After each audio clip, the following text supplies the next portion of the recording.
부속사 수요 특강 오늘 광야 노정 가운데 신의 광야라는 지명 이 지명을 가지고 함께 말씀의 은혜 나누도록 하겠습니다. 우리가 살펴보고 있는 이스라엘 백성들의 광야 노정, 종살이했던 애굽을 탈출해서 가나안을 향해 가는 이스라엘 백성들의 광야 노정을 부속사 시리즈 2권은 총 5개의 구간으로 나누고 있죠. 이것은 오늘날 신령한 광야 교회 생활을 하고 있는 우리 성도들에게 주어지는 5개의 메시지를 보여주고 있습니다. 그 가운데 우리가 지난번까지 살펴본 첫 번째 과정은 라암셋에서부터 신의 광야까지의 여정이죠. 여기에는 공통적인 메시지가 있다고 말씀드렸어요. 바로 교회 생활을 시작하는 성도들이 지녀야 될 마음 자세가 어떠해야 하는지를 알려주고, 또 그러한 올바른 마음 자세를 가질 때 하나님이 어떻게 성도들을 보호해 주시는지 보호의 약속을 보여주고 있는 우리의 교회 생활 가운데 첫 번째 입문의 메시지라고 말씀을 드렸죠. 우리 지난 시간까지 살펴본 이 첫 번째 과정, 이 첫 번째 과정에 특징이 하나 있습니다. 특징은 바로 계속해서 아래로 내려가고 있다는 사실이에요. 광야 노정 지도를 보시면 애굽 라암셋을 출발해서 숫곳에서부터 11번째 신의 광야에 이르기까지 계속해서 내려가고 있죠. 가나안 땅은 이게 위에 있습니다. 근데 하나님이 믿음의 여정, 우리의 교회 생활 가운데 주신 첫 번째 과정은 내려가라라는 거예요.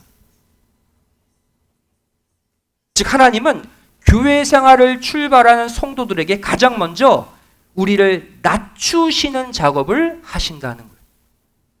내가 낮아지고 내가 겸손해지고 내가 죽어져야 내 속에 비로소 하나님이 역사하실 수 있기 때문에, 이게 바로 광야 교회 생활을 하는 우리의 첫 번째 미션이다. 오늘 두 번째 과정을 출발하도록 하겠습니다. 바로 신의 광야에서부터 림마, 가데스 직전까지의 여정이 바로 두 번째 여정이고 우리의 교회 생활 가운데 두 번째 메시지를 주고 있습니다. 이 두 번째 과정에 해당하는 그 장소들의 공통적인 메시지가 뭐냐? 바로 교회 생활을 하는 성도들이 경계해야 될 어떠한 문제? 죄악의 문제를 다루고 있어요. 타락한 세상 애굽을 탈출해서 교회 생활을 하고 있지만 죄는 계속해서 성도들을 따라다닌다는 거예요. 이 죄의 문제를 해결하지 않으면 적과 꿀이 흐르는 가나안 천국에 들어갈 수 없다는 것이 두 번째 코스의 공통적 메시지가 되겠습니다. 이 두 번째 과정의 가장 중요한, 또 어떻게 보면 광야 노정 가운데 가장 중요한 장소가 바로 우리가 오늘 살펴볼 신의 광야예요. 이 신의 광야는 광야 노정 전체의 분기점이 되는 장소입니다. 터닝 포인트, 기준점이 되는 장소예요. 반드시 이 장소를 거쳐서 가나안 들어가게 하나님이 셋업해 놓으셨다는 사실입니다. 신의 광야에 자리 잡고 있는 신의 산은 출애굽 전에 하나님께서 미리 언급하신 유일한 장소입니다. 광야 노정 42곳 진을 쳤는데 그 가운데 어떠한 장소도 미리 말씀하지 않으셨어요. 이스라엘 백성들을 애굽에서 탈출시키기 전에 반드시 이 장소는 와야 한다.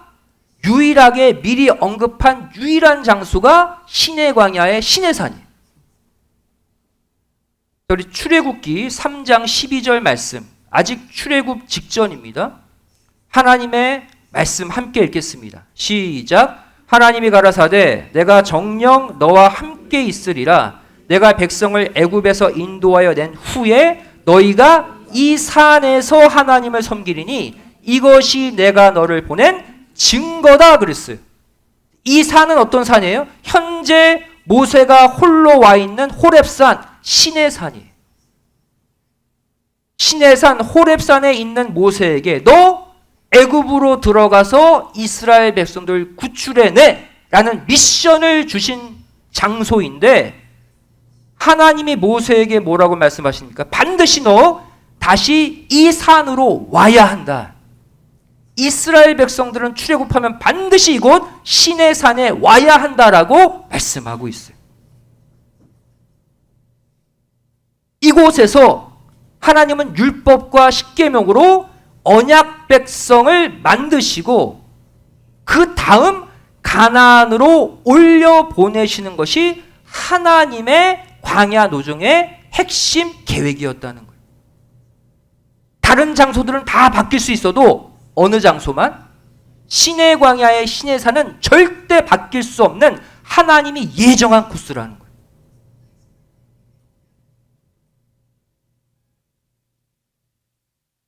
다시 여러분들 광야 노정을 보시면 애굽 고센 라암셋에서 출발해서 정점 밑에 정점을 찍은 장소가 시내 광야 시내산이에요. 이곳에서 율법 십계명 받고 다시 올라가서 가나안 들어가는 것이 하나님의 계획이었다는 거예요. 본래 하나님의 광야 노정의 계획은 애굽에서 시내산, 시내산에서 가나안, 이게 전부입니다. 이게 하나님의 본래 코스. 근데 인간들이, 이스라엘 백성들이 불신하고 원망함으로 말미암아 다른 코스들이 많이 생겨났지만 본래 하나님의 코스는 라암셋, 시내산, 가나안이에요. 우리의 신령한 광야 생활, 우리의 교회 생활도 마찬가지입니다. 우리 신앙 생활에, 우리 교회 생활의 필수 코스는 신령한 시내산임을 믿으시기 바랍니다. 우리가 매주 교회 나와서 여러 가지 일들을 하고 신앙의 여러 일들을 하지만 가장 중요한 건 바로 뭐예요? 신령한 시내산에 와서 하나님의 말씀, 하나님의 거룩한 십계명의 말씀을 배우고 깨달을 때 비로소 가나안, 천국 들어갈 자격자가 된다는 거예요. 그러니까 여러분 수요일, 주일 계속 교회에 나와서 말씀 받는 이 작업이 뭡니까? 우리가 신의 광야를 통과하는 과정인 줄로 믿습니다. 반드시 하나님의 말씀을 깨달을 때, 하나님의 말씀으로 인침을 받을 때 가나안, 천국으로 들어갈 수 있다는 거예요. 자, 이제 오늘 본격적으로 신의 광야의 의미에 관해서 살펴보도록 하겠습니다. 우리 신앙생활의 분기점, 신의 광야를 반드시 우리가 통과해야 되는데 어떠한 의미를 가지고 있느냐? 신의 광야는 시내산 호렙산이 있는 광야죠. 신의 광야의 뜻, 신의 뜻은 가시나무 숲이란 뜻입니다. 딱 보면 긍정적인 의미보다 부정적인 의미가 훨씬 많은 장소죠. 가시나무가 숲을 이뤘어요. 상당히 부정적인 메시지를 주고 있습니다. 즉 우리는 신령한 신의 광야에서 이 부정적인 환경을 뚫고 가나안으로 가야 한다는 거예요. 신의 광야에 머문 총 기간을 먼저 계산해 볼게요. 출애굽기 19장 1절 말씀 보시면 이스라엘 자손이 애굽 땅에서 나올 때부터 제3월 그때에 신의 광야에 이르렀다 그랬죠. 원어로 보시면 3월 그때에는 3월 월삭, 3월 1일을 가리킵니다. 출애굽 1년 3월 1일에 종교력으로 3월 1일에 시내 광야에 도착했어요. 그 다음 민수기 10장 11절 12절 말씀 보시면 출애굽한 지 제2년 2월 20일에 시내 광야를 떠나게 되었다라고 날짜를 밝히고 있어요. 시내 광야에 도착할 때의 날짜와 떠날 때의 날짜를 기록하고 있죠. 시내 광야에 머문 총 기간을 계산할 수 있습니다. 출애굽 1년 3월 1일부터 시내 광야 생활을 시작해서 출애굽 2년 2월 20일까지 머물렀다. 10일 모자란 만 1년 동안 한 장소 시내 광야에 머문 것을 알 수가 있습니다. 광야 노정 42곳 진칭 장소 가운데 가장 오래 머문 장소가 어디예요? 시내 광야예요. 거의 1년 동안. 다시 말해 이곳에서 하나님이 하시는 작업이 많았다는 얘기죠. 하나님이 우리의 광야 노정 생활 가운데 시내 광야, 시내 산에서의 일에 가장 많은 투자를 하고 계신다는 거예요. 광야 노정 가운데 중간중간 날짜가 등장하는 장소나 사건이 있습니다. 다 날짜를 기록해 놓지 않아요. 특별히 광야 노정 가운데 날짜를 기록한 지명과 사건은 하나님이 주목하고 계신다는 사인입니다. 그 몇 년, 몇 월, 며칠을 기억하시겠다는 거예요. 그렇다면 광야 노정에 기록된 날짜, 그 날짜에 해당하는 사건과 지명을 우리도 주목해야겠죠. 출애굽 광야 노정 가운데 특별히 시내 광야 안에서만 많은 날짜가 나옵니다. 또 1년 가까이 머물렀어요. 가장 오래 머물렀습니다. 무엇을 말합니까? 하나님이 가장 주목하시는 장소라는 거예요. 하나님이 많은 것을 이루기를 원하시는 장소라는 거예요. 그래서 오늘 이 시간 시내 광야의 공부는 너무나도 중요합니다. 이 시내 광야에 1년 가까이 머물면서 하나님이 하셨던 작업들이 무엇인가? 가나안 들어갈 준비를 여기서 다 시키셨어요. 시내 광야에서 있었던 긍정적인 일과 부정적인 일이 있는데 긍정적인 일을 먼저 살펴보도록 하겠습니다. 먼저 이곳 시내 광야, 시내산에서 아주 중요한 십계명과 율법을 이스라엘 백성들이 받게 되죠. 출애굽기 20장부터 23장에 기록되어 있습니다. 그 다음 이곳에서 성막, 하나님의 집 성막의 식양, 설계도를 받게 됩니다. 성막을 짓는 모든 방법과 성막 안의 기구의 모든 규격까지 자세하게 모세를 통해 주셔요. 그리고 그 성막의 설계도, 식양대로 성막을 완성한 장소도 시내 광야입니다. 시내 광야에서 하나님의 집 성막이 처음 세워져요. 출애굽기 40장 17절 말씀 보시면 이 날짜가 나오죠. 출애굽한 지 2년 1월 1일에 성막을 세웠다. 날짜가 나와요. 그럼 성막을 처음 세우는 이 순간을 하나님이 주목하신다는 거예요. 왜? 하나님의 집이 처음 세워지는 거예요. 이곳에서 이스라엘 백성들을 만나 주시겠다고 처음 말씀하신 장소죠. 또한 이곳에서 군인을 계수하십니다. 20세 이상의 싸움에 나갈 만한 장정들을 계수하시는데 이 군인 계수의 날짜가 또 나와요. 출애굽 2년 2월 1일이었다라고 민수기 1장 1절 2절은 말씀하고 있죠. 군인을 세는, 인구를 세는 그 장면도 하나님이 주목하신 사건이라는 거예요. 광야 노정 가운데 날짜가 기록된 수많은 사건들이 어디에 다 몰려 있어요? 시내 광야에 다 몰려 있어요.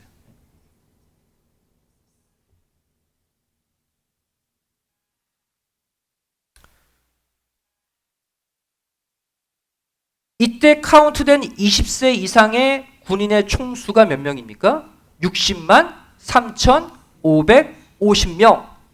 정확한 숫자까지 민수기 1장 45절 46절은 말씀하고 있죠. 60만 3,550명. 그럼 여자와 아이들까지 다 합치면 약 200만에서 250만 정도의 인구가 이스라엘 백성 숫자임을 알 수가 있습니다. 자, 이상의 내용이 알려주는 중요한 메시지가 있습니다.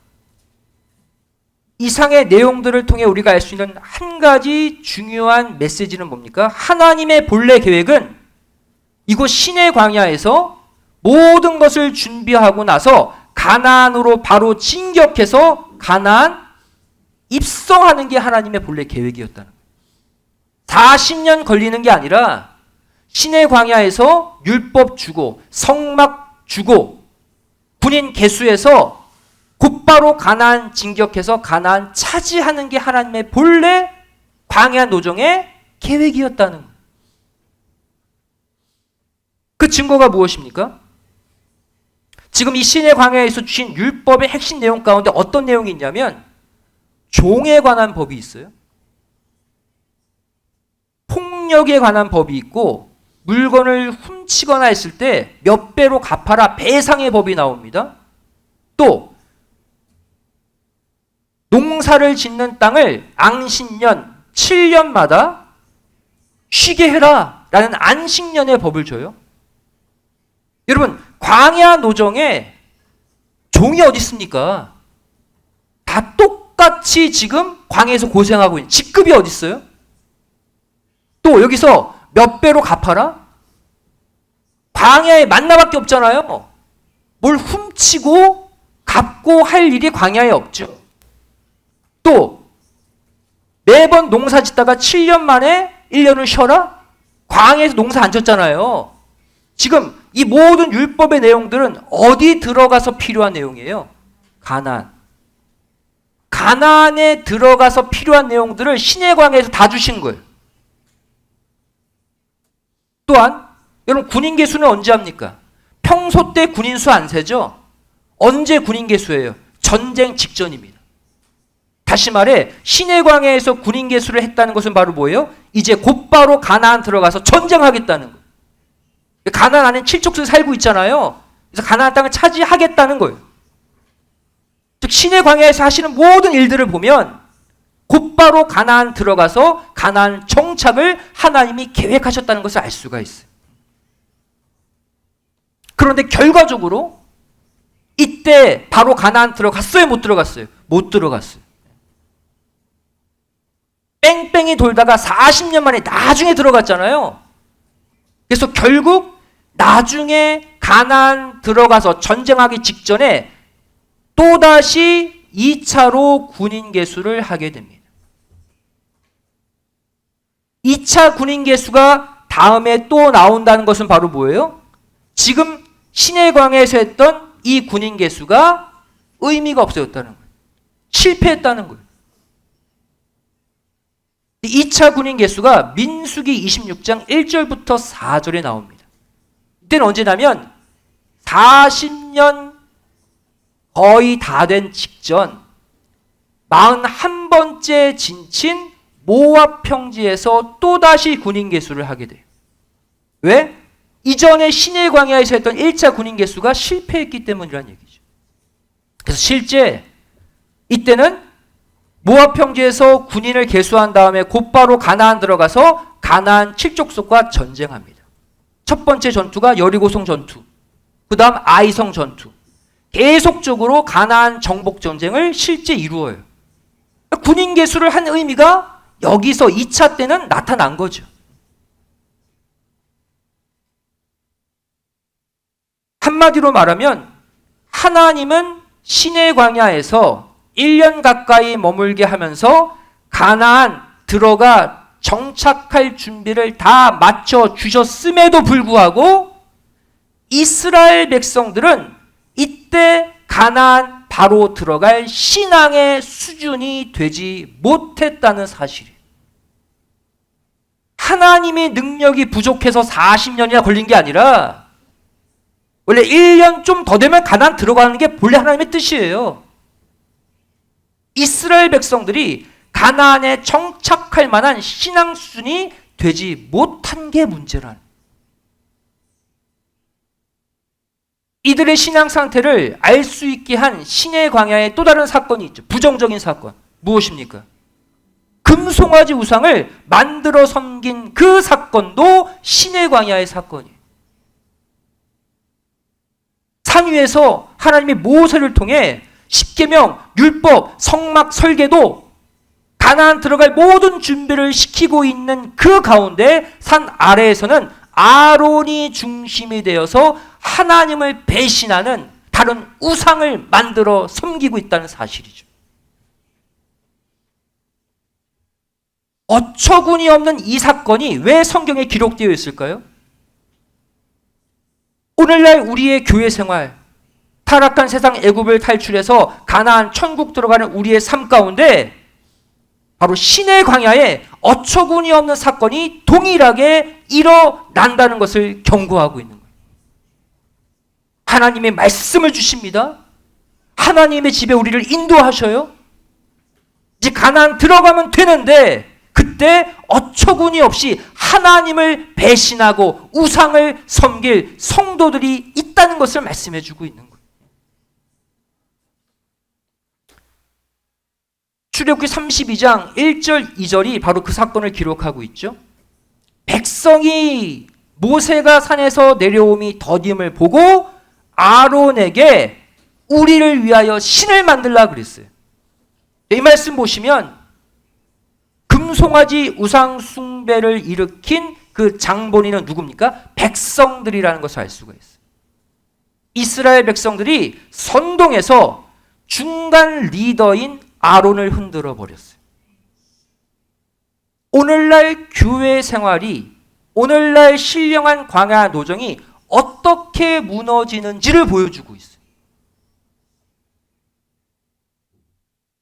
신의 광야의 뜻이 무엇입니까? 가시나무 숲이에요.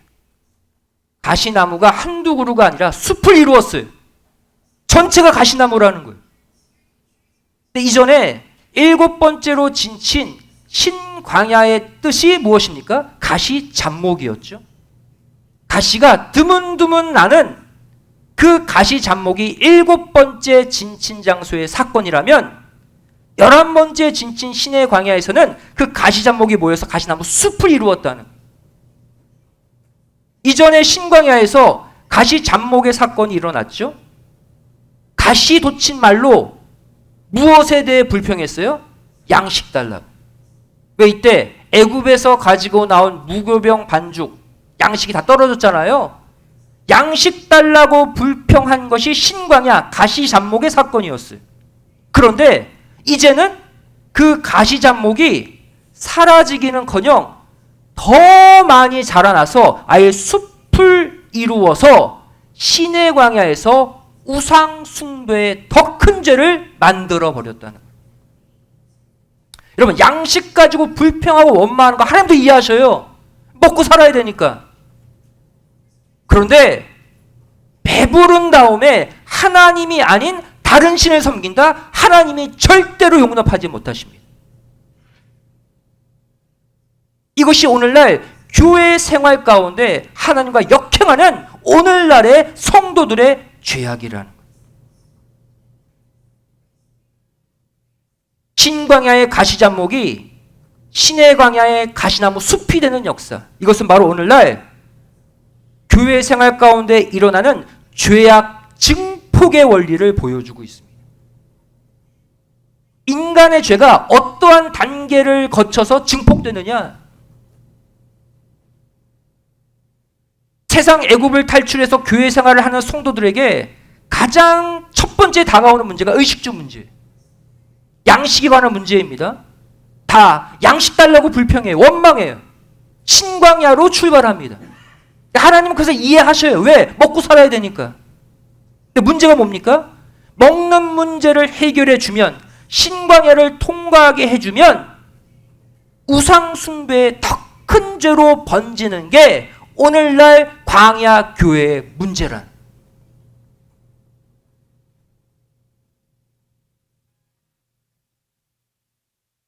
실제 그렇습니다.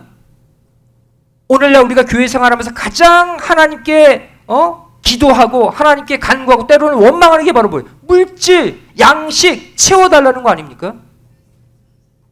문제가 뭡니까? 그걸 해결해 주시면 감사하고 하나님의 일에 더 충성해야 되는데, 내가 먹고 배부르게 되면 하나님이 아닌 것들에 기웃기웃거리게 된다는, 하나님보다 더 좋아하는 것을 끌어들여 우상처럼 섬긴다는 거예요. 무엇이 해결되면? 먹는 문제가 해결되면. 신기하게도요, 하나님의 우리 달라는 거 다 우리가 받으면요, 하나님께 가지 못해요. 돈 있고 시간 있고 건강 있으면 하나님이 아닌 더 재미난 것을 찾는 것이 우리 인간의 속성이라는 거예요. 가시 잡목으로 끝나지 않고 가시나무 숲을 이루어서 하나님을 더 크게 배신하는 것이 우리 인간들의 속성이라는 거예요.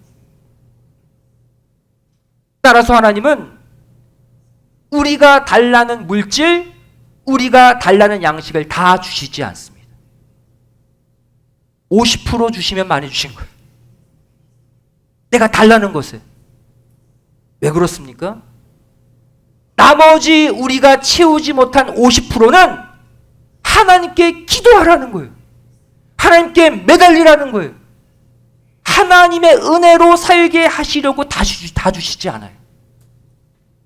이스라엘 백성들처럼 매일같이 만나로 매일같이 이 땅의 양식으로 채워주시면 어떻게 됩니까?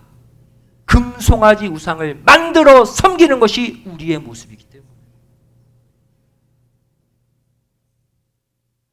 그렇다면 우리는 가시잡목 신광야에서 가시나무 숲 신의 광야까지 이르지 않으려면, 내 인생에 가시나무가 숲을 이루지 않으려면 어떻게 됩니까? 그 전에 죄악의 싹을 잘라버려야 돼.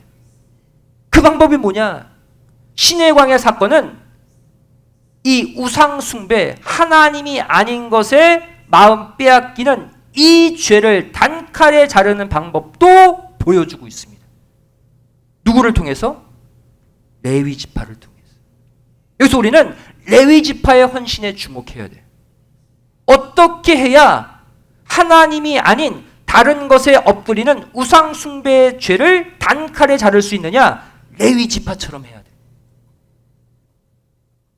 출애굽기 32장 26절 말씀 보시면 모세가 말하죠. 우상 숭배로 다 죄를 짓고 있는 가운데 누구든지 여호와의 편에 있는 자는 내게로 나오라. 그때 누구만 나왔어요? 레위 자손이 나왔어요. 우상 숭배의 죄, 하나님이 아닌 다른 길로 가는 죄를 끊는 방법, 첫 번째 바로 뭐예요? 자원하는 신앙입니다. 누가 하니까 억지로 끌려가는 게 아니라 모두가 하지 않을 때 나 혼자 하는 신앙, 내가 나서서 하나님 편으로 가는 신앙, 이것이 우상 숭배의 죄를 잘라내는 첫 번째 모습이에요. 자원. 그 다음 출애굽기 32장 28절 말씀 보시면 하나님께로 자원했던 레위 지파가 또 뭘 했습니까? 이날 자기 동족 3,000명을 칼로 도륙했어요. 죽였어요. 우상 숭배자들. 여러분 할 수 있습니까? 어려운 순종을 자원해서 이들이 했다는 거예요.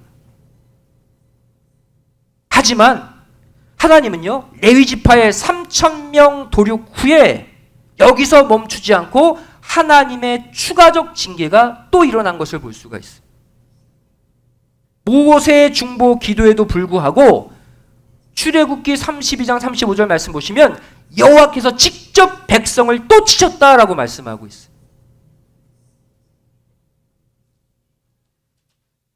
그래서 치다라는 단어 히브리어 나가프입니다. 어떤 뜻이에요? 때리다, hit, 치다, beat, 역병에 걸리다, break. 한마디로 하나님이 3,000명을 도륙한 이후에 아직까지 남아있는 우상 숭배자들을 역병에 걸려 죽게 하신 거예요. 추가로. 괘씸하지 않습니까? 양식 없다고 해서 다 양식을 배부르게 주고 나니까 어떻게 돼요? 하나님이 아닌 다른 신을 섬겨요. 하나님은 이것을 용납하지 않으십니다. 그 다음에 여기서 한 가지 질문 하나 해보도록 하겠습니다. 이 우상 숭배자들을 칼로 도륙한 레위 지파는 이전에 그러면 우상 숭배의 이 죄에 가담을 했을까요? 가담하지 않았을까요?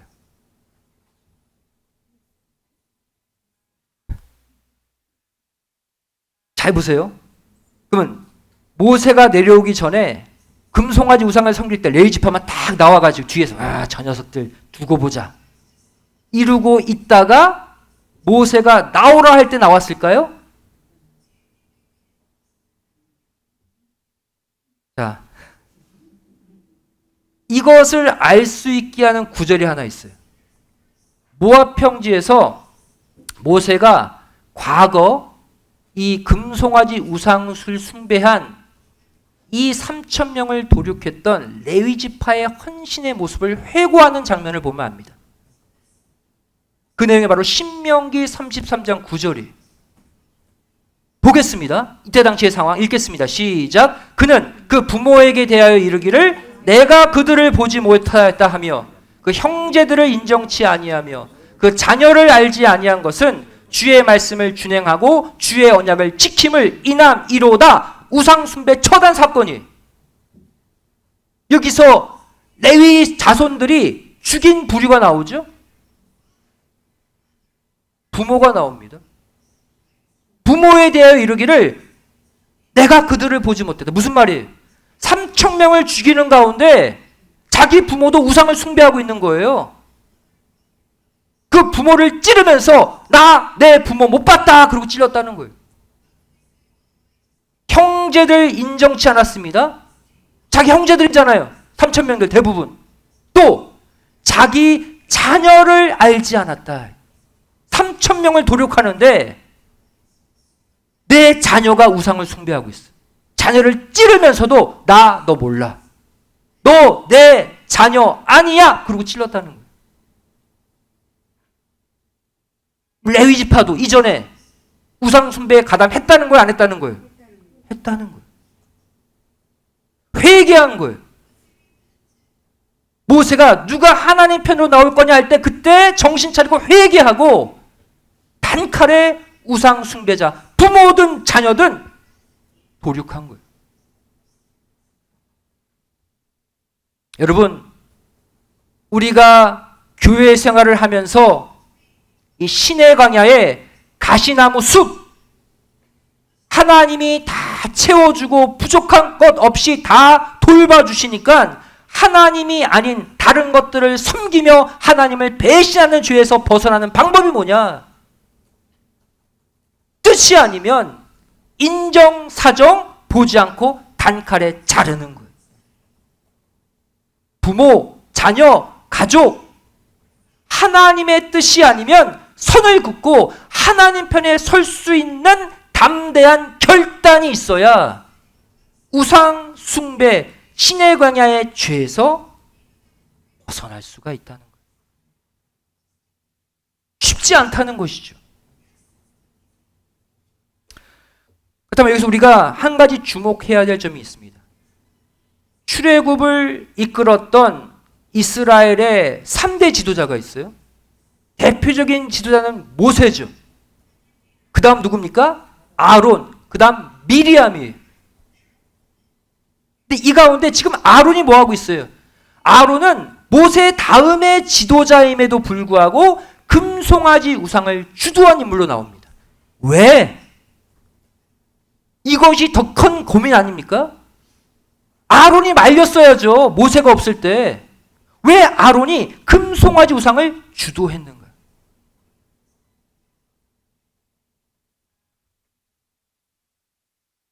이 아론은요, 한마디로 오늘날 교회에서 하나님의 직분을 맡은 중간 리더, 바로 수요예배에 나온 우리 모두에 해당돼요.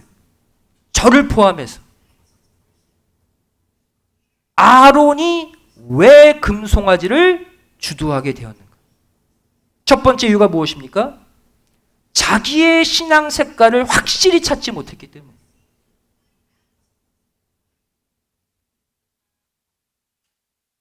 아론이 사명자로 처음 부름받았을 때의 모습을 한번 봅시다. 출애굽기 4장 27절 28절 말씀 보시면 여호와께서 아론에게 말씀하셨죠. 모세를 맞이하라 라고 명령했어요. 모세를 맞이하라. 나 너에게 직접 말 안 해. 모세를 맞이해. 그리고 28절에 모세가 여호와께서 자기에게 부탁하여 보내신 모든 말씀과 여호와께서 모세에게 명하신 모든 이적을 아론에게 고했다 그랬어요. 즉 아론의 위치는 하나님께 직접 묻고 답하는 위치가 아니라 모세를 통해 대행하는 리더였어요.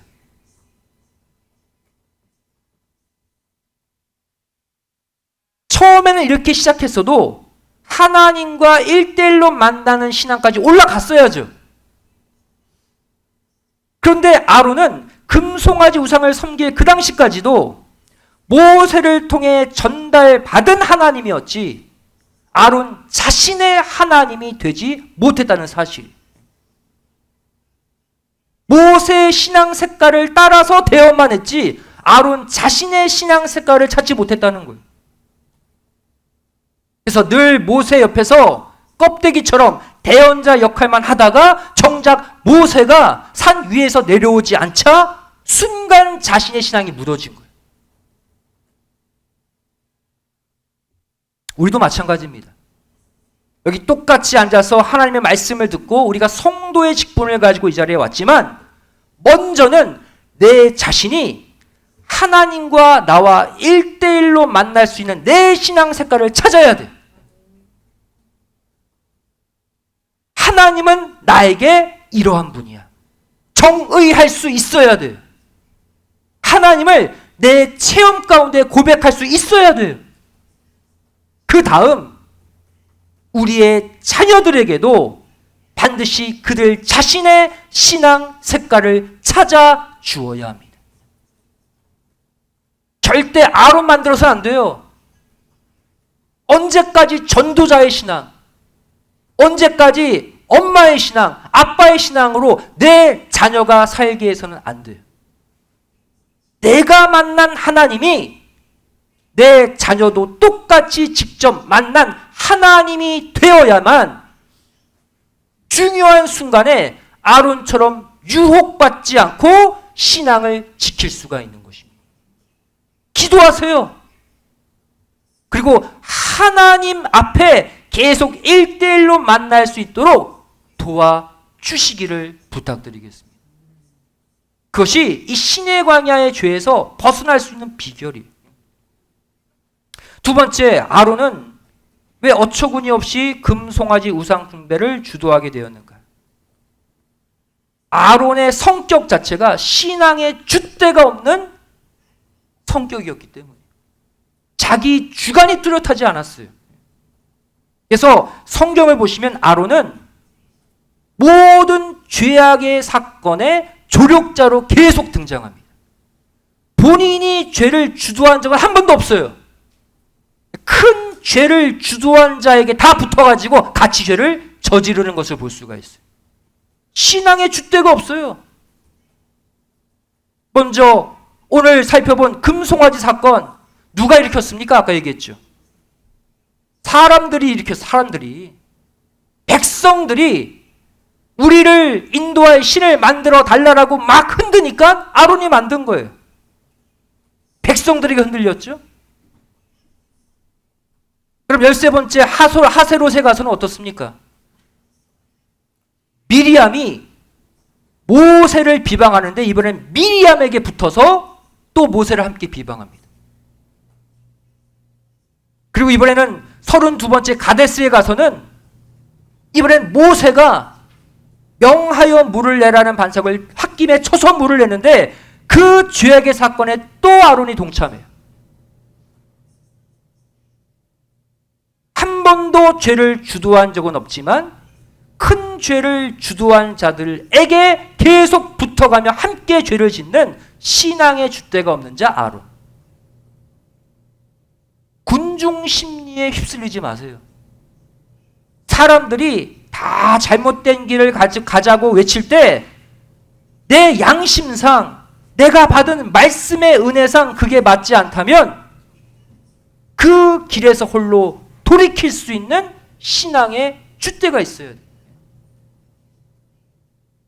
세 번째, 아론은 왜 금송아지 우상 숭배를 주도하게 되었는가요? 죄악에 관대했기 때문이다. 출애굽기 32장 25절 말씀 보시면 충격적인 장면이 하나 더 나옵니다. 모세가 우상 숭배자들을 바라봤을 때의 모습이에요. 자, 32장 25절 함께 읽겠습니다. 시작. 모세가 본즉 백성이 방자하니 이는 아론이 그들로 방자하게 하여 원수에게 조롱거리가 되게 하였습니다. 백성들에게 휘둘려서 금송아지를 만들었어요. 그리고 죄책감에 시달려 우두커니 옆에 있었던 게 아니라 아론이 뭐하고 있었어요? 이스라엘 백성들로 방자하게 만들었다라고 말씀하고 있어요. 금송아지 우상을 만들어줬을 뿐 아니라 그들이 섬기도록 부추겼다는 거예요. 여기서 방자라는 단어가 나오죠. 히브리어 파라, 통제 불능, 벌거벗다라는 뜻이에요. 다시 말해 아론은 이스라엘 백성들의 요청에 따라 금송아지를 만들어줬을 뿐 아니라 그들로 하여금 통제불능의 상태로 부추겼다는 거예요. 아론이 그들로 방자하게 했다 그랬잖아요. 아론이 가만히 있지 않고 그들로 하여금 벌거벗고 금송아지 우상을 섬기겠다는 거예요. 여러분, 애굽 이방 족속들의 우상 숭배 문화가 어떤지 아십니까? 벌거벗고 남녀가 서로 혼음하면서 우상을 섬기는 제도예요.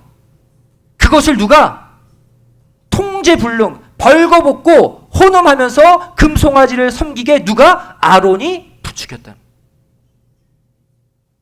이게 아론의 실체예요. 다 연결되어 있습니다. 자기 신앙 색깔을 찾지 못하고 신앙의 줏대가 없다 보니까 죄를 저지를 때 더해! 라고 부추길 수밖에 없었다는 사실이에요. 오늘 말씀 마무리하도록 하겠습니다. 신의 광야, 하나님이 1년 가까이 머물게 하면서 날짜를 다 지정해 줄 정도로 하나님이 관심 갖고 가나안 들어갈 모든 준비를 시켜주신 그 축복의 장소 신의 광야가 왜 이렇게 됐을까요? 왜 이들은 어처구니 없이 갑자기 금송아지 우상을 만들어 섬겼을까요? 이유가 있습니다. 이들은 이미 애굽에 오래도록 종살이하면서 애굽의 우상을 섬겨왔기 때문이란.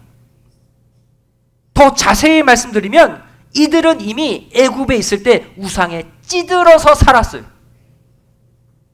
그냥 성경 보시면 이들이 핍박만 받다가 하나님 외치다가 출애굽한 것 같지만 그게 아니라 거기서 우상을 열심히 섬기다가 나왔다는 거예요. 이 구체적인 죄악을 누가 폭로했느냐? 에스겔 선지자가 폭로했습니다. 우리 에스겔서를 차근차근 읽고 오늘 말씀 마치겠습니다.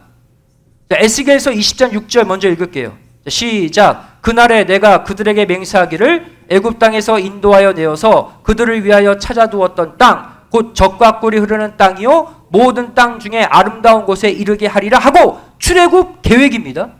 애굽에 고통받고 있을 때 이들에 대한 하나님의 출애굽 계획을 세웠다는 얘기예요. 그런데 7절 말씀 보시면 또 그들에게 이르기를 너희는 눈을 드는 바 가증한 것을 각기 버려라 그랬죠. 애굽의 우상들로 스스로 더럽히지 말라 그랬죠. 무슨 말이에요?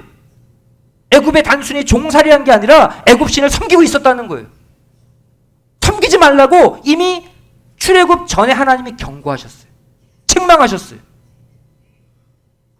이어지는 20장 8절 보겠습니다. 그런데 그들이 어떻게 반응했어요? 그들이 내게 패역하여 내 말을 즐겨 듣지 아니하고 그 눈을 들은 바 가증한 것을 각기 버리지 아니하고 애굽의 우상들 떠나지 않았다 그랬죠. 어디서? 애굽에 있을 때 내가 말하기를 내 분, 내 노를 그들에게 쏟으리라 하나님이 이미 진노하셨어요. 어디서? 애굽에 있을 때. 하나님 말씀 안 들었다는 거예요. 우상을 계속 섬겼다는 거예요. 근데 20장 9절 말씀 보십시오. 그러나 그랬죠. 내가 그들의 거하는 이방인의 목전에서 그들에게 나타나서 그들을 애굽 땅에서 인도하여 내었다. 그럼에도 불구하고 출애굽시켰다는 얘기예요. 이유는 뭐다? 그들이 착해서가 아니라 내 이름을 위해서. 하나님의 거룩한 이름을 드러내기 위해 이들이 우상을 버리지 않고 계속 우상에 집착했음에도 불구하고 끌고 나왔다는 거예요. 그리고 마지막 예스겔 20장 10절에 그러므로 내가 그들로 애굽 땅에서 나와서 광야에 이르게 했다. 이해되시죠? 출애굽 전에 몇 번이나 경고했음에도 불구하고 우상 섬기는 거 버리지 않고 떠난 거예요. 그리고 그 행동을 신의 광야에서 또다시 한 거예요. 여러분, 이스라엘 백성들 보지 마시고 오늘날 나를 보세요. 하나님의 은혜 가운데 우리가 세상 애굽의 죄 가운데 탈출해서 교회 생활 하나님이 인도해 내셨습니다. 그런데 우리가 세상 우상을 포기해서가 아니라 세상 우상을 섬기는 가운데 나온 거예요. 여기서 교회 생활 하고 있지만 내 안에 애굽의 우상이 남아 있다는 것을 스스로 아시라는. 그것을 레위 지파의 헌신의 칼로 스스로 잘라낼 수 있어야 돼요. 그래야 신의 광야의 가시나무 숲의 죄에서 벗어날 수 있습니다. 오늘날 교회 안에도 두 종류의 리더가 있어요. 리더는 다른 게 아닙니다. 목회자뿐 아니라 말씀 받고 열심히 교회 생활하는 우리 모두가 교회의 리더들이에요. 산 위에 있는 리더가 있고 산 아래에 있는 리더가 있다는 거예요. 산 위에 있는 리더 모세죠. 어떤 리더입니까? 교회 생활하면서 오직 말씀 하나님의 명령에만 반응하고 움직이는 성도, 산 위에 있는 성도예요. 반면 산 아래에 있는 리더는 어떤 사람이에요? 똑같이 교회 생활, 광야교회 안에 있지만 하나님의 말씀이 아니라 세상 논리, 세상의 상황, 사람들에게 쉽게 영향받고 내 욕심, 내 우상 따라 사는 삶, 산 아래의 리더예요. 여러분, 신령한 광야교회 생활을 하면서 저와 여러분은 늘 말씀의 산, 예배의 산, 기도의 산에서 내려오지 않아야 할 줄로 믿습니다. 겉으로 볼 땐 똑같은 성도예요. 하지만 산 아래에 있으면 어떻게 됩니까? 늘 사람들에게 영향받아요. 환경과 사건에 영향받아요. 하나님은 늘 사랑 가운데 품어주시고자 하시는데 늘 마음이 어두워요. 산 위에 계셔요. 말씀의 산, 예배의 산, 기도의 산에 내가 계속 올라와 있다면 이 땅에 어떠한 자들이, 어떠한 사람들이 우상을 섬기자고 세상 길로 가자고 아무리 말을 하고 유혹해도 거기에 빠지지 않고 하나님의 말씀의 좁은 길을 따라 걸을 줄로 믿습니다. 오늘 이 시간 결심하세요. 가시나무 숲의 불평, 원망했던 거 다 회개하고 하나님보다 더 좋아했던 세상의 재미, 쾌락, 우상 다 버리고 신령한 말씀의 산, 기도의 산, 예배의 산에서 하나님만 품고 사는 모두가 되시기를 주님의 이름으로 축원드리겠습니다. 기도하시겠습니다. 사랑하신 아버지 하나님 감사함을 드립니다. 저희들 오늘 신의 광야의 역사를 통해서 하나님이 우리의 교회 생활 가운데 신령한 신의 산에서 하나님의 말씀을 배우고 듣고 깨닫는 것이 얼마나 중요한 일인지 우리에게 깨닫게 하여 주심에 감사드립니다.